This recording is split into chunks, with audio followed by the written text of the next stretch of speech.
So picture this. Your black son, Karmelo Anthony, has stabbed a white kid, Austin Metcalf, to death. You live in a predominantly upper crust white community.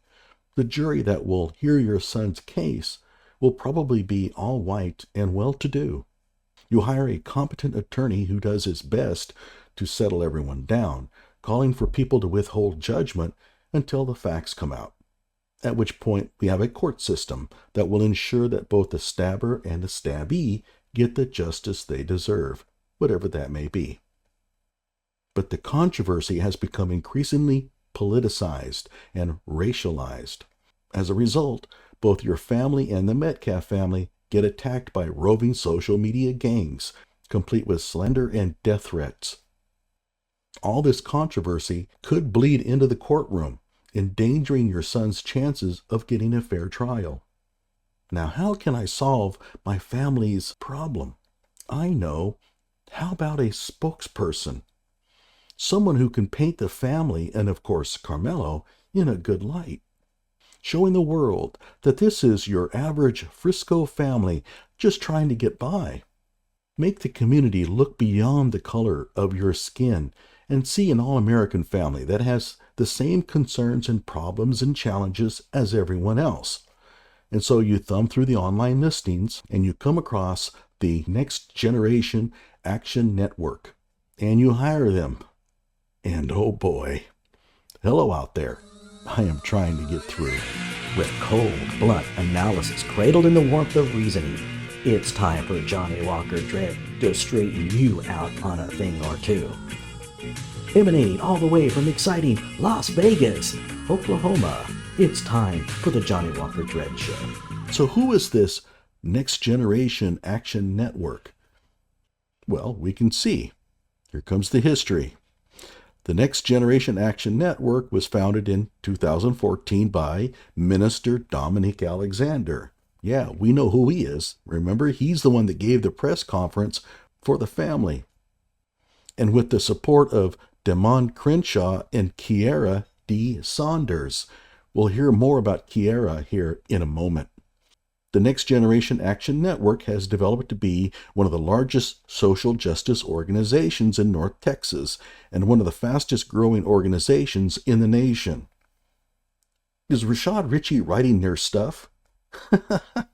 Golly, come on. One of the fastest growing organizations in the nation? Okay. With several chapters across the country.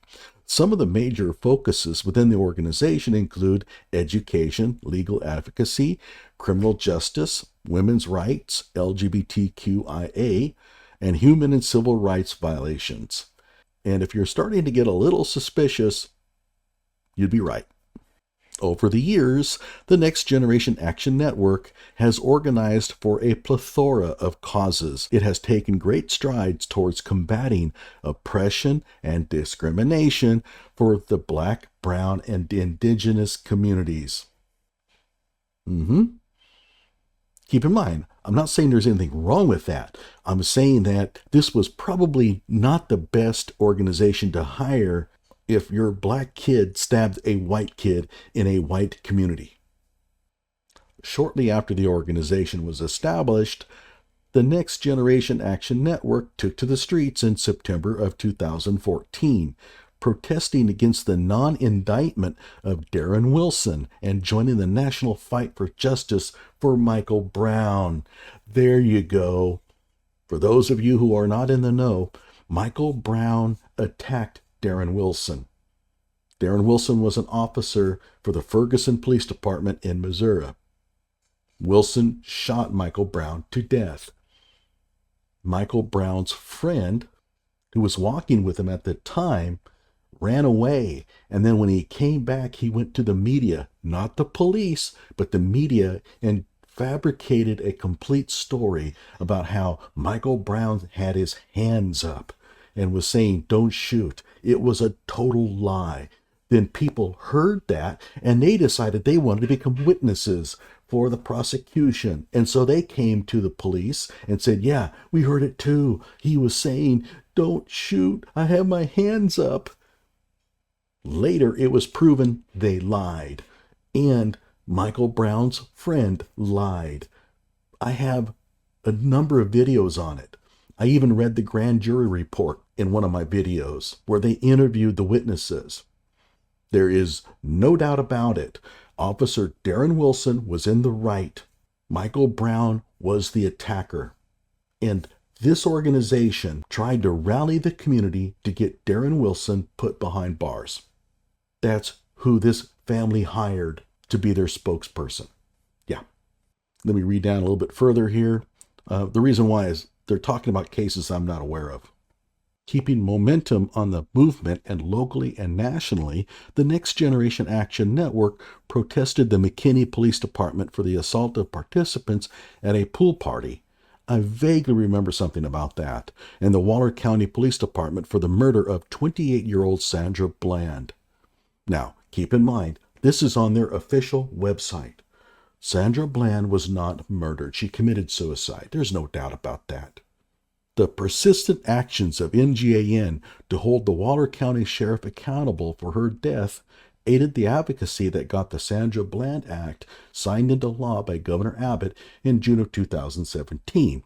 What they don't tell you here is that that act simply changed police protocols so that people with poor mental health would be taken care of a little better and not given the opportunities to kill themselves. Yet here they call it a murder. This is, again, the organization that Karmelo Anthony's family hired to represent them. These are classic race baiters. Now, about Kiara Saunders. Here she is talking at a press conference. Let's hear her. You're good. That's right. Good. Go ahead. You're good. That's right. We here, babe. We here. I just want to let everyone know that I am okay. My family is okay. We're all sticking through this because this issue didn't just happen to one person. It's a whole family that's affected. It's a whole generation of people that are affected right now. Now you may be wondering, what kind of horrible event is this co-founder of the Next Generation Action Network speaking out about? Was there a killing of a black man by a police officer? No. She's talking about Minister Dominic Alexander, the founder of the Next Generation Action Network, after he beat the living crap out of her. This is a press conference she's holding after he was arrested for beating her. So this is the co-founder of the Next Generation Action Network talking about the founder committing a violent assault on her. And here we go. Activist minister aiding teen killer Karmelo Anthony has his own lengthy rap sheet. An activist representing accused teen killer Karmelo Anthony has a lengthy criminal history that includes a conviction on child abuse charges and allegations of domestic violence from a former romantic partner. Minister Dominic Alexander, the appointed spokesperson for the alleged teen murderer, has previously been charged with multiple felonies for which he served almost zero prison time. Back in 2009, he was arrested for shaking and hitting the 2-year-old child of his then-girlfriend with an object. He was convicted of the charges in 2011, receiving 2 years of probation from a Dallas court. And all you people out there going, whoa, that is Texas, man, they're tough. Man, there's no woke in Texas. I'm from Oklahoma. We're conservative. Texas is woke. However, in 2016, the activist was sentenced to 2 years in prison for multiple violations of that probation, but only served 8 days in prison for 2 listed infractions of traveling out of state. During this probation period, Alexander was indicted on felony forgery charges. He was then arrested on felony theft charges of property between $2,500 and $30,000. Garnering a possible sentence of 20 years in prison due to his previous forgery conviction. And then finally, Alexander was indicted in 2019 on felony assault charges in a domestic violence case stemming from his actions against then-girlfriend and baby mama, Kiara Saunders. I wonder what kind of advice he's giving Karmelo here. In the comment section, what do you think he's telling him? Saunders accused Alexander of pushing, choking, and headbutting her during several altercations, but the mother of two decided against proceeding with the trial, and that was probably what she was boo-hoo-hooing about in the video.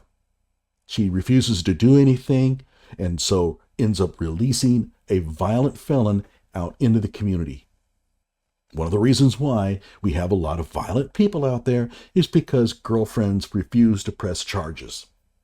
And I know what you're thinking. Well, the state can still prosecute. Yes, it can. But without the testimony of the girlfriend, convictions are really difficult. Alexander is the president and CEO of Next Generation Action Network, which has come to the side of 17-year-old Anthony, a Texas high schooler accused. Yeah, we get it. In one of my previous videos, I talked about Dominic Alexander's obsession with respect. He spent a quarter of the press conference railing against the lack of respect that Austin's dad displayed to the Anthony family for merely showing up to the press conference. So regardless of what going on, that was disrespectful. Disrespectful. And I will leave it to y'all to define it. But did Dominic show respect to that baby he injured? Did he show respect to his girlfriend when he beat the living crap out of her? Did he show respect to the courts when he jumped bail? Keep in mind that Dominic Alexander didn't become a minister after reforming from a troubled youth. I can see it if he did these horrible things as a teenager, paid his debt to society, reinvented himself as one of God's children, and dedicated his life to helping others avoid falling into the same traps he did as a youngster. His beating of his girlfriend occurred in 2019. He was already a minister at that time. He's a thug, and he probably always will be a thug. Even longtime social justice lawyer Lee Merritt disavowed him. It reads, Dallas activist Dominic Alexander has been arrested for domestic assault. I first learned about these allegations from media yesterday morning after my office was contacted for a statement. I suspected the request was bait to jump ahead of the facts and help take down someone who was seen as a nuisance by opponents of Black Lives Matter. I instead offered a tempered statement which inadvertently appeared to provide cover for Alexander's misdeeds. In retrospect, I should have offered no statement at all until I had more information from reliable sources. The relatively subdued comments offered rightfully offended victims of domestic violence and supporters who demand clear condemnation of violence against women, no matter the culprit. I have now had an opportunity to speak briefly with Alexander's victim and offer her my unabashed support. There can be no excuse for what she was forced to endure. It is as disappointing as it is intolerable that her assailant holds himself out as a leader for justice. He's talking about Dominic Alexander here, everybody. Dominic Alexander does not embody the fight for civil rights in Dallas, and the movement will continue in full stride without him. The aspect of the victim's statement that I find most troubling is the idea that Alexander believed he could escape accountability by virtue of his role as an activist. I have said before, the system generally doesn't need any help prosecuting black men. However, I will take whatever steps necessary to ensure the cause of justice in this case is not interfered with by Alexander's position or influence. And here's a typical comment. Well, he should be held accountable for whatever he did. We can't throw him away. Oh, no. This mistake, that's all it is. It's a mistake. Doesn't erase all the good work he has done for social justice.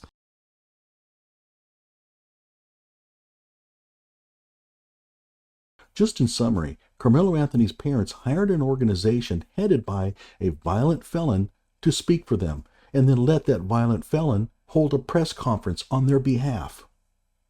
There is no mystery about what the organization stood for. Its website makes it clear what it's about. In the end, they just couldn't resist the temptation of making this about race and politics. So they essentially hired the equivalent of Benjamin Crump. Well, Benjamin Crump at least knows something about the law, and as far as I know, hasn't got a rap sheet. And for all his race-baiting bigotry, he's not as dumb as Dominic Alexander. Let me change that. They essentially hired the equivalent of Rashad Ritchie. They weren't trying to avoid racializing the killing. They put that dude up to the podium to politicize the controversy. They think that if they can make this about race and politics, that they can rally the country behind their kid. Otherwise, why hire the NGAN and Dominic Alexander? Let me remind the Anthony family that your family member is black and the son of your family killed a white kid. This is not an example of a black person being the victim of racist-fueled violence. The white kid is the one that's dead.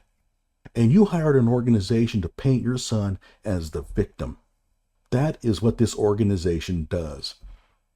And on the podium, that's what their spokesperson did. And you stood in the back hugging each other and letting it happen. Screw this family. My sympathy for them is gone. They were never really on my radar, but at this point I have nothing but scorn for them. Like my video and subscribe to my channel.